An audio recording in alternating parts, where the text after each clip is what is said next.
Nuo 2010-ųjų kasmet 3 balandžio mėnesio šeštadienį švenčiama pasaulinė cirko diena. Kaune įsikūręs Baltijos cirkas paminėjo šią dieną kamerinėje arenoje, kurioje pasirodė Kauno cirko meno akademijos auklėtiniai. Ši šventė mūsų yra tradicinė ir mes ją organizuojame dar, kada jinai buvo Europos cirko diena, tai yra nuo 2007 metų, kai Baltijos cirkas tapo Europos cirko asociacijos nariu.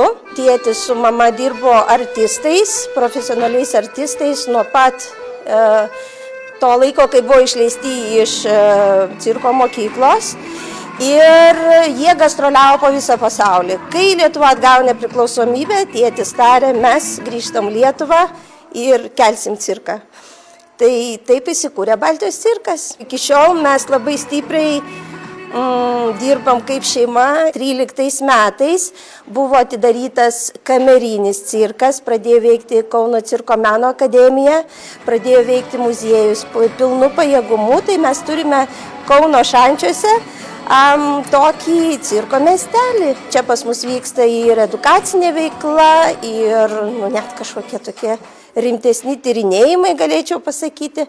Mes stengiamės supažindinti visuomenę su cirko menu visose apraiškose.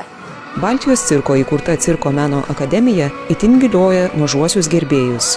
Dukra atsivedė, labai norėjo atvykti, kadangi lanko cirko būrelį ir patys norėjom pažiūrėti, ką dukra veikia cirko būrelį. Rekomendavo kiti vaikai, pirmą kartą pabandė ir labai patiko ir turbūt mėgstamiausias būrelis iš visų, kurie mokykloje vyksta. Cirko ir meno tradicijas puoselėja ne tik artistai, bet ir jų gerbėjai.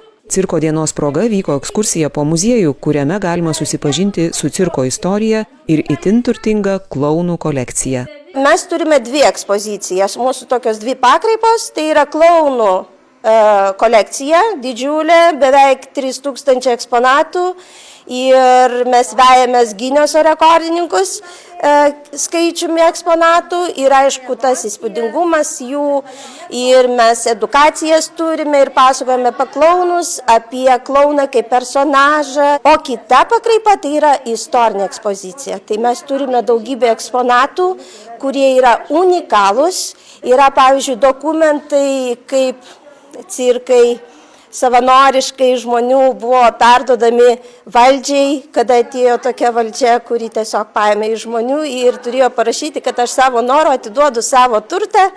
Tai va tokius raštus mes turime, originalius, tai yra vienas tik pavyzdys.